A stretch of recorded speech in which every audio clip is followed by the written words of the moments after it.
dormindo no meu leito, em sonho encantador, um dia eu vi Jerusalém e o templo do Senhor. Ouvi cantar crianças e em meio ao seu cantar rompeu a voz dos anjos do céu a proclamar. Rompeu a voz dos anjos do céu a proclamar. Jerusalém, Jerusalém,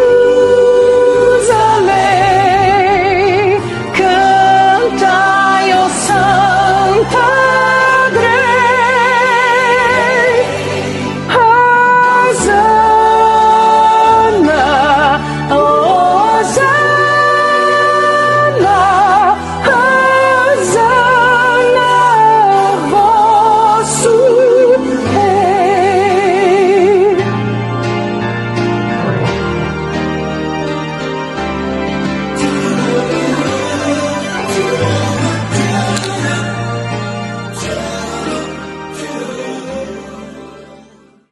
Olá, meus irmãos, minhas irmãs, é uma alegria revê-los através do estudo da Palavra de Deus. Eu gostaria, antes de iniciar esse estudo, de convidá-los para fazermos uma oração. Santo Deus, te agradecemos, Senhor, por essa oportunidade que tu nos continuas concedendo em nossas vidas para buscar a ti através da tua palavra e através da oração. Nos sustente, Senhor, com a tua orientação, com a sabedoria do teu reino. Conduz os nossos passos. Santifica-nos na tua palavra, porque a tua palavra é a verdade. E nos conduza de acordo com a tua vontade. Te suplicamos e agradecemos essas bênçãos, com o perdão de nossos pecados e faltas, em nome de Jesus. Amém, Senhor. Hoje, o encerramento do trimestre, em que nós tivemos de abril a junho, a última lição. Eu gostaria de abrir lá no índice e ter uma ideia geral do que nós estudamos durante esse trimestre. Alusões, imagens e símbolos. Na primeira lição, nós estudamos alguns princípios da profecia. Nós vimos, irmãos, nesse estudo, que a palavra de Deus ela é sólida. Não tem como falar em fé, falar em Deus, falar no reino de Deus, falar em vida, sem ter fé. E sem a palavra de Deus, seja ela escrita, seja ela viva no nosso coração, impossível de falar em vida sem a palavra de Deus em nós. Porque aí a vida, que na Bíblia o sentido verdadeiro é absoluto, que é o que Deus fez no seu projeto original, só tem sentido através da sua palavra. Fora da sua palavra, perde o sentido. A vida se torna comum, e tão comum como a morte que nós conhecemos. A vida, no verdadeiro sentido, ela é absoluta, como a morte também é. E é só através da palavra de Deus, que é sólida, que nós temos condição de nos sustentarmos, não só nessa crença, mas também no preparo para recebermos de volta essa oportunidade e esse fato de sermos resgatados e redimidos pelo nosso grande Deus. No segundo tema, nós estudamos o fundamento de Gênesis. Vimos aqui, irmãos, nesse conteúdo, sobre a questão do cordeiro. Ele aparece lá no jardim, quando os nossos pais caíram. Ele aparece também no sacrifício lá, solicitado por Deus para Caim e Abel. Ele aparece também, se antes do dilúvio, aparece depois do dilúvio, e aqui nos dias de Abraão. E essa história se estendeu por todo o período do Antigo Testamento, até que esse cordeiro foi percebido, apresentado no nosso planeta de forma oficial, nos dias de João Batista, quando ele aponta o dedo, e o Espírito Santo, através dele, revela esse cordeiro, o cordeiro de Deus, que tira o pecado do mundo, o cordeiro de fato, que quando ele morresse seria rompido o véu de cima e embaixo e encerraria as cerimônias que apontava para ele, porque ele estava ali de fato, e ele pagaria o resgate, o preço do meu e do seu resgate, para salvar a mim e a você, esclarecendo a absoluta graça de Deus, que todo o tempo foi quem esteve sobre tudo e todos, mantendo vivos e preparando os que caíram para serem redimidos um dia. No terceiro tema nós estudamos imagens do casamento. Nesse estudo aqui nós vimos as imagens de um modo geral, que mostra a beleza do foco matrimonial, que é uma só carne, né? O casal tem uma só carne, que inspira a ideia da Santíssima Trindade ter esse mesmo foco, apesar de serem três pessoas distintas, tanto que o termo Elohim, que aponta para Deus, é traduzido como Deus, que na realidade deveria ser deuses com D maiúsculo, né? Envolve, é uma palavra plural, porque se trata de Pai, Filho e Espírito Santo. Mas aqui nesse mesmo tema, onde mostra a beleza desse foco, desse projeto matrimonial, que também ilustra a relação de Deus com o seu povo, esse casamento de Cristo com a igreja, também mostra um casamento que mostra o lamento de Deus com relação à noiva que esse Senhor tem lutado a vida toda para escolher, para preparar essas virgens, que na realidade nós sabemos que tem prudentes e tem loucas, e quando olha para o lado das loucas, teve período da humanidade que só aparecia, parece que virgem louca, não aparecia virgem prudente. E hoje é a mesma coisa, na condição de Laodiceia, mostra Jesus tem que bater para entrar para dentro da porta. Estou à tua porta e bato, a mensagem para Laodiceia, ou seja, não está nem no coração da maioria absoluta, está do lado de fora, porque as pessoas não conseguem colocar ele para dentro. Que se conseguisse, tomariam providências de pessoas que de fato estão se preparando para receber o Senhor nas nuvens dos céus. Não teria um morno que está a ponto de ser vomitado da boca de Deus. Deus está a ponto de vomitar. É muito dura essa mensagem, irmãos. É dura demais, mas uma realidade. E Oséias foi chamado a casar com uma prostituta para ilustrar para o povo de Deus daqueles dias a forma com que o povo estava tratando a Deus, o noivo.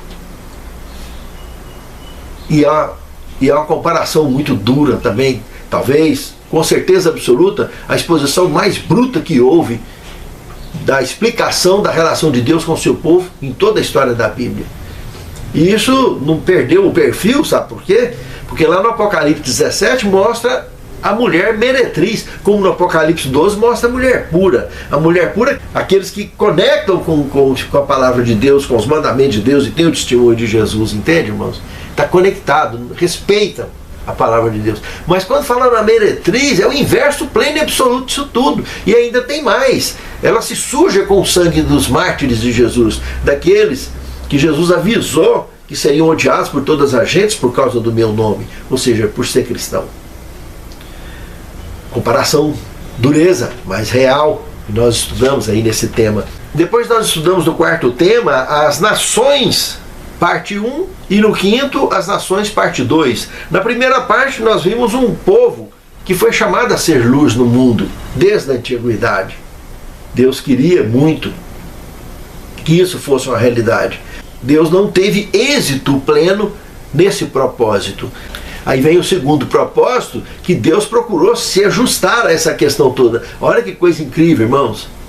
Lembra que Deus queria guiar o povo lá nos dias dos juízes, e eles pediram para ter um rei como as outras nações, queriam ser igual às outras nações do mundo. Foi quando eles, em poucas e boas, pediram para deixar de ser virgem prudente para ser virgem louca, para deixar de ser uma representação de uma moça virgem para ser uma meretriz. Era esse o pedido que eles estavam fazendo, e mesmo assim Deus, com todo o seu amor, semelhantemente como fez nos dias de Oséias, né?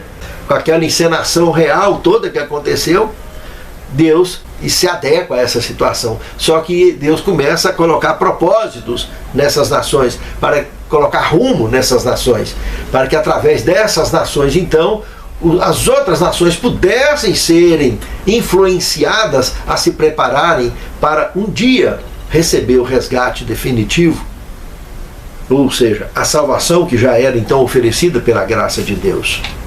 Depois da lição 6, compreendendo o sacrifício. Nós vimos aqui a abertura dos 7 selos dentro desse estudo, aonde esse cordeiro, esses selos de descortinar esses acontecimentos futuros que estavam expostos ali diante do profeta e, no entanto, de trás de uma cortina, de um véu, de 7 selos. E ele se dispõe a levantar com a sua dignidade incontestável, e méritos incontestáveis, e ele abre essa cortina e abre selo por selo, um por um. E o último deles é a nossa viagem de volta para o céu. Mas os demais, anteriores, fatos históricos hoje que já aconteceram na história da humanidade. Do 6º selo está faltando um pedacinho de nada, que é justamente o momento que ele chega nas nuvens dos céus. Eles que tiveram a oportunidade e recusaram a oportunidade, perderam a oportunidade, esses estarão pedindo as rochas para cair sobre a cabeça deles, para esconder da face daquele que está sentado no trono, que é chegado o grande dia da sua ira, e quem poderá subsistir. Incrível isso, né, irmãos? Depois da lição de número 7, nós estudamos fundamentos proféticos.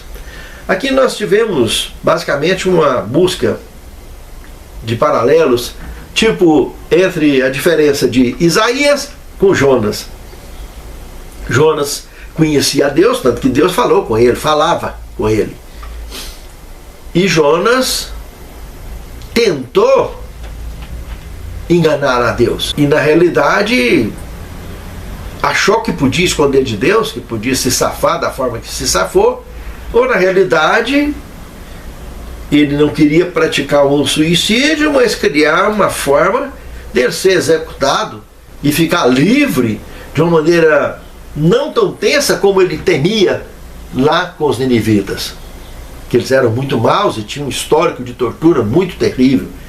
Então ele criou uma emboscada para ele mesmo em tudo que aconteceu, fugindo de Deus. Eu tenho certeza que ele sabia que Deus ia buscar ele lá, para onde ele estava indo. Em vez dele ir em direção ao Oriente, pelo Golfo Pérsico, e subir o Golfo Pérsico, né, para se estacionar ali no fundo do Golfo Pérsico e se dirigir até Nínive, ele foi ao contrário, foi para o Ocidente, em direção a Tarsis, na Espanha. E todo o desenrolar da história aconteceu, que vocês sabem como é que foram. E conforme relata aí no registro bíblico. E Isaías, quando Deus chama ele, eis-me aqui, envia-me a mim. Quando Deus pergunta a quem enviarei, ele se oferece e foi, cumpriu com êxito a sua função, muito diferente de Jonas, né? E esses dois tipos existem dentro da igreja, toda a vida existiu, né?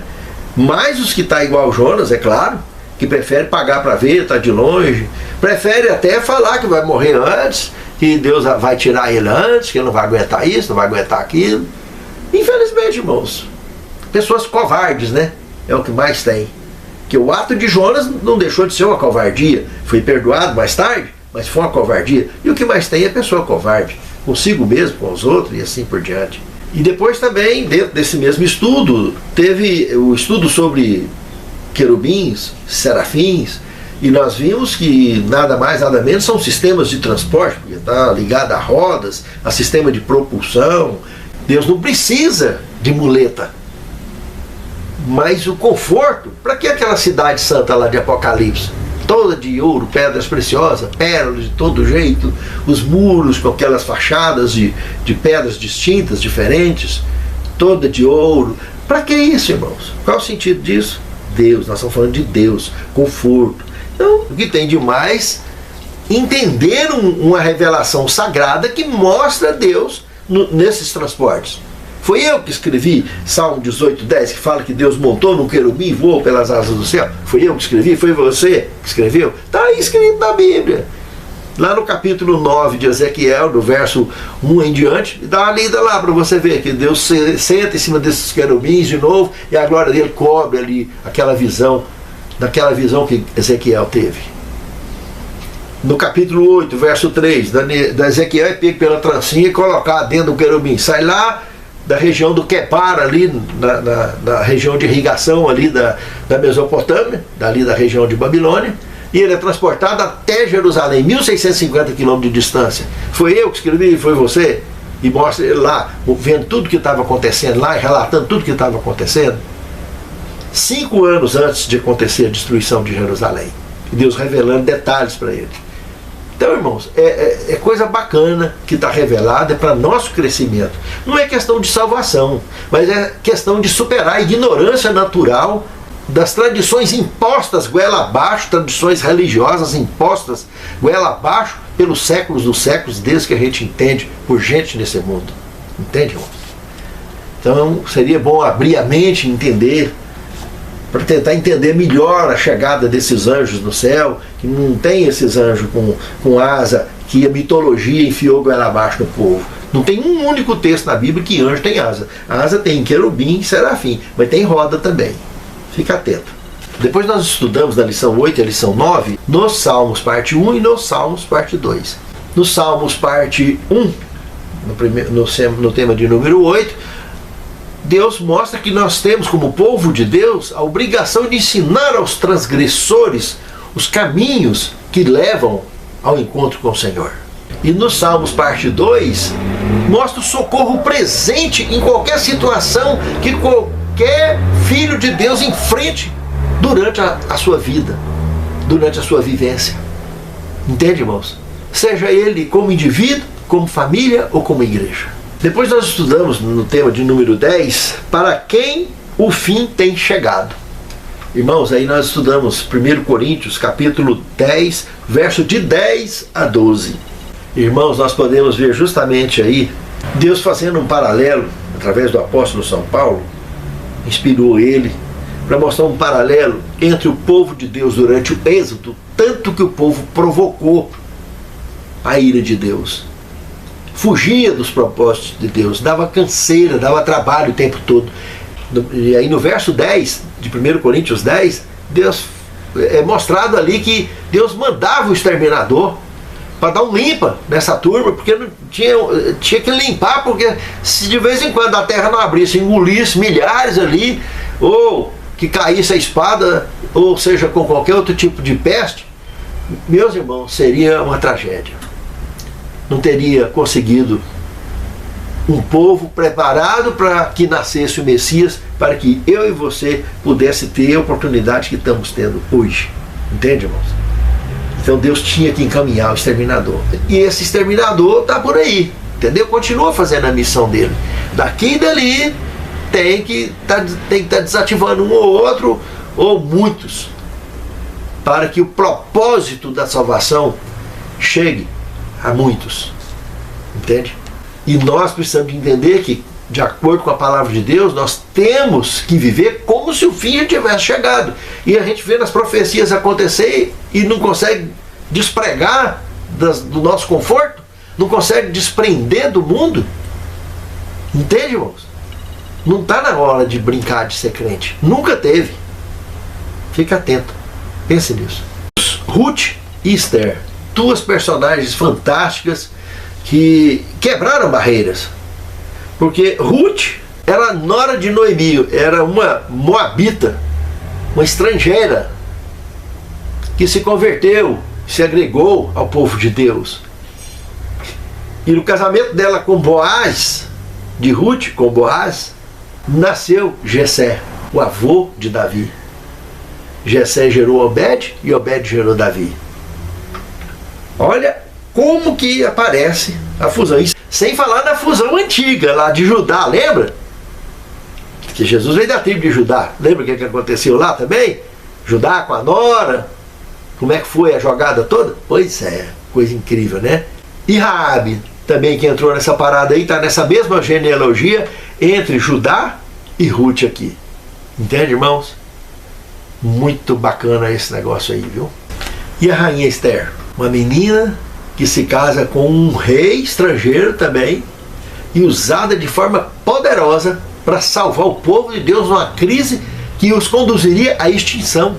Incrível demais as lições que nós aprendemos nesse tema aí. Muito bacana. E depois da lição de número 12, nós estudamos precursores dos eventos finais. Irmãos, perseguição e proteção. Toda vida na história do povo de Deus houve ódio contra eles, perseguição contra eles, mas também houve a proteção absoluta de Deus sobre eles. Caso contrário, não estaríamos aqui hoje para contar essa história. E hoje nós temos, para fechamento da lição, imagens do fim. Aqui nós temos justamente Jonas, capítulo 1, verso 9, que diz o seguinte: Jonas respondeu: eu sou hebreu e temo o Senhor, o Deus do céu, que fez o mar e a terra. Irmãos, isso aqui foi uma resposta para 5 perguntas que no verso 8 tinha sido feita a ele. Quando eles flagraram ele lá, lançaram sorte para ver, eles lançaram sorte para ver o porquê que estava acontecendo aquilo, sobre quem estava caindo, quem estava sendo o culpado. Já no coração deles, daquele povão ali, de incircuncisos que estavam ali na época, já Deus colocou no coração deles essa ideia de que alguém ali era o culpado do que estava acontecendo. E lançaram sorte e bateu em cima de Jonas. E aqui no verso 8, eles fazem 5 perguntas para ele, que ele responde isso que nós acabamos de ler. Primeira pergunta que foi feita para ele: por causa de que aconteceu isso aqui, Jonas? Primeira pergunta: qual é a culpação sua, Jonas? Que tinha acabado de lançar sorte, estava sabendo por causa de que, Jonas, que está acontecendo isso? E qual que é a sua ocupação? De onde você vem? Qual que é a sua terra? De que povo você pertence? Olha, 5 perguntas seguidas, fuzilando em cima dele, porque a sorte caiu em cima dele. E ele responde o que nós acabamos de ler: eu sou hebreu e temo o Senhor, o Deus do céu, o que fez o mar e a terra. Ele ainda prega. Lembra que eu falei no início um projeto que passava na cabeça de Jonas? Que para mim ele tinha certeza que Deus ia pegar ele lá no meio da fuga dele. Só que ao invés dele ir cometer uma missão suicida na cabeça dele e passar por diversas torturas até que pudesse a pele dele ser retirada e tudo mais, e eu não conseguiu nem imaginar aquilo. Então ele preferiu fugir. Mas no que acontecesse aquilo, não, a solução é simples: vocês me jogam no mar e já acaba com tudo isso. E não deu outra. Ele foi lançado no mar e pronto, parou na hora, de fato. Só que dali para frente a coisa complicou, porque ele se distanciou da onde ele de fato tinha missão. Aí aparece a história de um peixe, o sistema de transporte que aparece aí de novo e traga Jonas. Só que detalhe, ele não ficou fedendo a peixe quando ele desceu lá. Ele saiu normal, sequinho, tudo bonitinho, e passou 3 dias lá dentro, servindo de exemplo para Jesus citar na profecia mais tarde, para esse mesmo povo, o povo hebreu, para citar que ele passaria 3 dias como Jonas passou 3 dias no ventre desse peixe. Jesus não ia escancarar nenhum tipo de coisa que a nossa cultura não tivesse preparado para receber. Mas Jonas respirou, ele orou lá dentro, estava respirando normal dentro desse peixe, ele estava vendo as coisas, ele descrevendo o que ele estava vendo lá embaixo, o tipo de coisa que ele viu lá no fundo do mar. Então, para isso, você tinha que estar enxergando normalmente. Já tentou abrir o olho dentro d'água, mergulhando, sem máscara de mergulho? Não tem condição de ver nada. Então Jonas estava vendo e descrevendo e conversando, suplicando a Deus o seu perdão e a sua direção. E passou 3 dias, meus amados irmãos. Entende? Então não dá para imaginar. Um peixe, por maior que seja, apesar que baleia não é peixe, é mamífero, né? Se levasse ele, ela ficaria encalhada na praia. Esse peixe que levou Jonas, ele saiu. Chegou lá na praia, ele vomitou ele da terra, lançou ele da terra e voltou para a água. Entende, irmãos? Então é um sistema de transporte. Pode ficar tranquilo disso. Outros, diferentes dos que já estava revelado. Nós temos um parecido com ele. Se você ler lá em Jó, no capítulo 41 do livro de Jó, tem a história do Leviatã. Lê lá para você ver. Ele com escama de aço, não passa nem oxigênio entre as escamas, e o sistema de iluminação, voa no céu, desce na terra, ilumina tudo. Então, não estamos falando de bicho aí não, irmãos. As pessoas querem acreditar em bicho, mas não tem nada de bicho aí. De mamífero, de nada que a gente conheça. São sistemas de transporte relatados na Bíblia Sagrada. E Jonas bateu de frente com a missão, e vocês conhecem o resto da história. Ele cumpriu com a missão dele. Com certeza se arrependeu das besteiras que ele fez, das bobagens, mas deu muito trabalho para Deus, como a maioria do povo de Deus sempre deu trabalho. No segundo tema nós estudamos o profeta relutante, justamente, né? Falando ainda de Jonas, durante esses 3 dias que ele passou no vento do vento aí do peixe, foi aonde ele conseguiu refinar a fé dele e superar a incredulidade que ele viveu, de poder vivenciar esse lado tão belo da companhia de Deus durante o cumprimento e exercício da missão. No Evangelho de Mateus, no capítulo 12, verso 38 a 42, nós podemos ver aqui Jesus justificando como motivos básicos para que pudessem crer nele e na sua missão. Ele citou o caso de Jonas com 3 dias, ele citou o caso dos ninivitas e da rainha de Sabá, junto, tá lembrado? E ele dizendo que, olha, tá aqui quem é maior do que Jonas, tá aqui quem é maior do que Salomão, que a rainha do sul veio conhecer da sabedoria, e vocês, no entanto, me ignoram, não querem me ouvir, não credes em mim. E em seguida, se continuarmos lendo esse texto aí de Mateus 12, 38 a 42, nós vamos perceber que Jesus ainda dá uma explicação mais dura ainda para eles. Fala, olha, um espírito imundo, quando sai de alguém, ele sai passeando pelo mundo e tal, procurando outro lugar para ficar. Se ele não achar, ele volta, mas aí durante essa viagem dele, ele juntou mais 7 espíritos imundos para poder fazer companhia, essa turma agora grande, né? Não, vamos voltar para a velha casa lá que ela estava vazia. Pelo visto o indivíduo lá largou a porta abertinha, janela, bora lá. E aí eles vêm e entram, e a condição do indivíduo passa a ser muito pior do que antes. É assim a vida de muitos irmãos, porque não se firma com Cristo. Ele está à porta e bate, mas eles não abrem, e quando abre, Jesus entra, mas eles não fecham a porta, e depois já acaba, pelas suas atitudes, colocando Jesus para fora de novo. E a porta fica aberta, e a casa vazia. E o ser humano não se sente seguro sozinho. Tem que ter alguma força diferente motivando ele dentro. Trevas também tem força. A luz tem poder. Quando a gente convida Jesus, o poder nos guia e nos satisfaz. Quando as pessoas assim, passam a ter trevas por dentro, Jesus explicou em outro contexto do Novo Testamento, dizendo, se no teu olho tiver luz, todo o seu corpo será luz. Mas se no teu olho tiver trevas, todo o seu corpo será trevas. É assim que é visto aqueles que servem ao Senhor, pela luz revelada nos olhos e no brilho do seu testemunho. Pense nisso, amado irmão. Pense nisso, amado irmão. Não seja um servo de Deus relutante, seja um servo de Deus ativo, como foi Isaías, como foi Enoque, como foi Noé.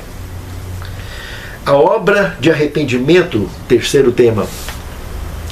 Irmãos, Jonas 3, de 5 a 10, mostra que Jonas, ele mostrou o juízo de Deus contra aquela nação. Ele sentiu o poder de Deus, pelo testemunho que ele viveu no mar, ele se sentiu plenamente coberto, blindado pelo poder de Deus, tanto que ele foi e cumpriu com a missão. Pregou com dureza e mostrou o juízo de Deus dentro de 40 dias contra aquele povo. E para surpresa dele, ele fez uma cabaninha lá fora, que ele não ia ficar debaixo do juízo que ia acontecer, ficou lá fora. E ficou contando os minutos e os segundos para fechar esses 40 dias, e ele viu o fogo comer em cima do povo. E o fogo não veio. Vocês conhecem o resultado. Mais uma mancada de Jonas. E Deus teve que cuidar de novo de restaurar esse coitado. Então, como deu trabalho para Deus o Jonas, né, meus irmãos? Hoje, irmãos, é diferente a missão de nós como servos de Deus. Não é para ir pregar o juízo, porque o juízo está pregado na história da Bíblia toda. Hoje está sendo suplicado, está sendo revelado, Apocalipse 18, de 1 a 4. Caiu grande Babilônia. Sai dela, povo meu, irmãos, está falando geral. Em todas as religiões do mundo, tem gente na condição babilônica que precisa sair desse estado babilônico para que possa realmente ser limpo pelas vestes e o sangue de Jesus Cristo.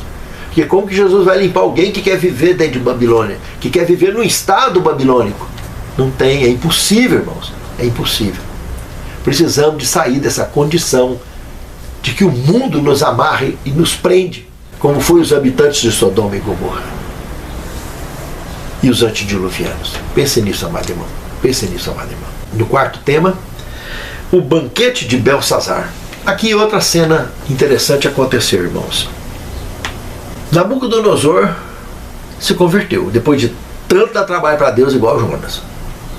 Mas aí o seu neto, Belsazar, assume o poder e comete abominações sem precedente.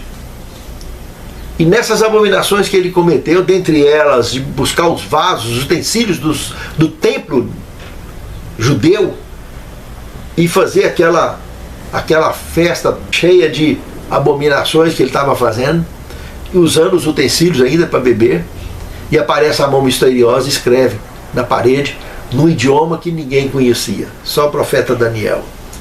Chamaram Daniel e Daniel revelou, era o juízo que estava acontecendo sobre Babilônia. Nessa noite, Babilônia caiu. Isso foi no ano 539 a.C., 2 anos antes de terminar o período do decreto. Eles passariam 2 anos ainda debaixo da jurisdição de Ciro. Até então aconteceu o primeiro decreto, que foi em 537, o decreto que libertaria os judeus para irem reconstruir o templo. Foi a autorização do primeiro decreto, o de Ciro. E nessa noite, então, no ano 539, cai Belsazar morto. Foi morto nessa mesma noite. E Babilônia foi saqueada. E se tornou um império fabuloso de conquistas e expansão territorial como nunca nenhum outro ocupou tamanha expansão territorial. Quando foi em 537, aí sim, veio o decreto, e daqui um pouco nós vamos detalhar melhor sobre isso, e veremos que os judeus puderam ter voltado lá para a terra deles. Mas então a supremacia babilônica caiu, e no ano 537 fecha os 70 anos previstos pelo profeta Jeremias também. Por isso o decreto sai em 537 e não em 539, quando Babilônia caiu. E a supremacia mundial se tornou da Medo-Pérsia dali em diante. Um banquete ficou marcado, hein? No quinto tema, nós temos o secamento do Eufrates. Bom, irmãos, são duas coisas distintas. Uma coisa foi o rio Eufrates ter sido usado como um canal de irrigação e desvios daqui, desvios dali e tal, para cuidar de populações. E outra coisa é o secamento do Eufrates olhando para a sexta praga apocalíptica. Ele secará para que os reis passem do Oriente para o Ocidente em direção ao Vale de Jezreel, né? Na área geograficamente conhecida como Armagedon, como região do Armagedon. E ali acontecerá o desfecho do último grande conflito entre o bem e o mal, porque é exatamente daquele ponto ali para o resto do mundo que cairá a sétima praga, que é a de pedras de quase 30 quilos caindo sobre portadores do sinal da besta. Ali debaixo dessa praga terão a última parte do castigo de Deus para sentir a desaprovação ou o cálice da ira de Deus, até que então Jesus se manifesta nas nuvens do céu e queime o mundo inteiro. E nós, os justos, que não sofreremos dano de nenhuma das 7 pragas, iremos ao encontro com o Senhor nos ares, sem queimar nada, como Sadraque, Mesaque e Abdenego na grande fogueira de Nabucodonosor. Bacana, né, meus irmãos? Essa colocação toda. E o secamento do Eufrates, ele acontecerá, é um fato. profético que se tornará um fato histórico. Sexto tema, Ciro ou ungido. Aqui, irmãos, no livro de Daniel, como lá em 2 Crônicas 36, 22, 23, sabe, irmãos, a hora que a gente estuda essa história de Ciro ter sido chamado de ungido por Deus, foi que Deus cuidou que ele realmente preparasse essa liberação para o povo judeu voltar para sua terra. Sabe, irmãos, se nós fizermos uma conta do ano 607, quando iniciou o cativeiro babilônico, que era para ter ficado só 70 anos no cativeiro, de fato ficou 70 anos no cativeiro, só que não ficou só 70 no cativeiro, sabe por quê? Porque o primeiro decreto de Ciro saiu realmente em 537, fechando os 70, dando condição para eles reconstruir somente o templo. O segundo decreto já foi em 519 por Dário, entende? Confirmando o decreto de Ciro. E o terceiro decreto, que foi em 457, que esse foi o de Artaxerxes, foi quando eles saíram para reconstruir a cidade. Diminui 457 de 607. 150 anos eles ficaram lá, irmãos, para voltar e reconstruir a cidade. Por que isso? Gostaram demais da Babilônia, né, irmãos? Muito amor à Babilônia. Ficaram mais do dobro do tempo previsto de castigo lá na Babilônia. E os decretos vieram de acordo com que havia manifestações positivas no sentido de reconstruir, porque Deus prometeu que eles voltariam para lá e reconstruiriam. Então é aí uma história gravíssima, né? Relatando um ponto gravíssimo. Em 537, Zorobabel foi o indivíduo escolhido, um cara que nasceu lá na Babilônia, dentro do cativeiro. Ele tinha 29 anos de idade só, quando ele foi escolhido como esse governador, um judeu governador, que lideraria essa caravana de ida à construção do templo. Mas o próprio Zorobabel, ele morreria em 510, com 56 anos de idade. E para ver a cidade iniciar a reconstrução, ainda iria acontecer mais 53 anos para frente, irmão, só em 457, que é justamente o ponto de partida para a profecia dos 2.300 anos, quando sair a ordem de restauração dos templos, da cidade, das tranqueiras. Conta-se até o Messias, 7 semanas para a reconstrução, 62 semanas para a reflexão, até o Messias, mas 434 anos, né? 7 semanas, 49 anos. 49 anos gastaria para reconstruir a cidade. Zorobabel morreria sem ver nem o decreto que daria autorização para reconstruir Jerusalém. Muito curiosa essa história toda. O porquê disso tudo, irmãos? Porque o povo estava apaixonado em Babilônia ainda. Se tivessem fixos no propósito de Deus, o decreto de Ciro não teria sido só para reconstruir o templo, mas teria sido para reconstruir tudo. Só Artaxerxes, em 457, que devolveu a independência dos judeus, liberando eles para voltarem para a terra prometida. E hoje, irmãos, não está acontecendo a mesma coisa? O povo não está achando bom ficar no estado babilônico? Pense nisso, amado irmão. Pense nisso, amado irmão. Sétimo tema, a chance é real. Tem um trecho aqui de Profetas e Reis, fazendo uma analogia sobre Jeremias 18, de 7 a 10. Profetas e Reis, página 311, diz o seguinte: a cada nação que entra em cena tem sido dada a oportunidade de ocupar seu lugar na terra, para que se avalie se ela cumpriu ou não os objetivos do santo vigia. A profecia traçou o surgimento e o progresso dos grandes impérios mundiais, Babilônia, Medo-Pérsia, Grécia e Roma. Cada uma delas, bem como as nações de menor poder, a história tem se repetido. Todas têm tido seu período de prova, cada uma tem falhado, sua glória tem desaparecido e seu poder passado. Embora as nações tenham rejeitado os princípios de Deus e nessa rejeição tenham causado a própria ruína, um divino e soberano propósito tem atuado claramente ao longo dos séculos. Olha o que o profeta Jeremias escreveu: no momento em que eu falar a respeito de uma nação ou de um reino para o arrancar, derrubar e destruir, se essa nação se converter da maldade contra a qual eu falei, eu também mudarei a ideia a respeito do mal que pensava lhe fazer. Mas se no momento que eu falar a respeito de uma nação ou de um reino para edificar e plantar, se ela fizer o que é mal aos meus olhos e não obedecer a minha voz, então eu mudarei a ideia quanto ao bem que havia prometido de fazer. O mundo nosso poderia ser bem diferente, irmãos, se todas as nações obedecessem à palavra. Ó Senhor Deus, nos capacite como teus servos, como teus filhos, como instrumentos vivos nas tuas mãos, para que cumpramos com a missão que tu tens proposto para nós como indivíduo, como igreja, como povo. Fortaleça-nos e prepare-nos para o teu reino. Capacita-nos às decisões certas, no momento certo, sempre dispostos a obedecer à orientação da tua palavra escrita e da tua palavra viva em nossos corações. Te suplicamos e te agradecemos essas bênçãos, em nome de Jesus. Amém, Senhor.